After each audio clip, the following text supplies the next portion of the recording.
I love blueberries. They're a great edible landscape plant. You can grow them close to your home or grow them in a patch like this.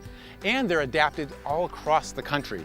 You can get northern or southern high bush varieties, and you can get some half high varieties too that'll fit in a small space.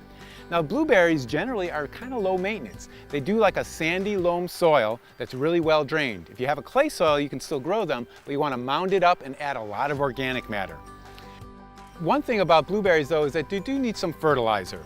You want to have about 1 foot of new growth each year on your blueberry plant. If you're not getting that kind of growth, you're going to be adding fertilizer in the spring. I like adding a cup or two of a cottonseed meal or a blood meal each spring around the plant.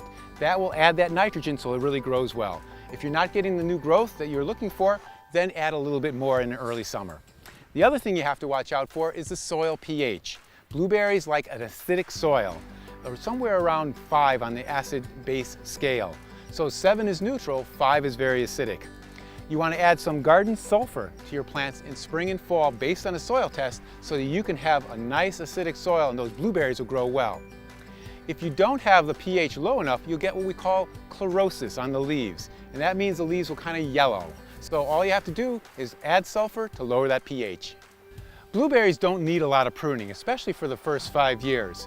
They'll just grow up strong and be really healthy and start producing fruit. After 5 years though, some of those older canes will start actually being less productive and have less leaves on them. At that point, what you're going to want to do is prune off 1 or 2 of those a year. Ideally, you want to have 5 to 7 branches on the plant at different ages, some young ones, middle age, and older ones. That way you're always having new branches coming up that'll be very productive. So those are some of the basics of growing blueberries. Now you might notice behind me, you got all this reflective tape. That's for bird control, and that's what's next. We'll talk about controlling birds not only on blueberries, but on other fruits and veggies in your garden. If you want more information about gardening, go to gardeningwithcharlie.com.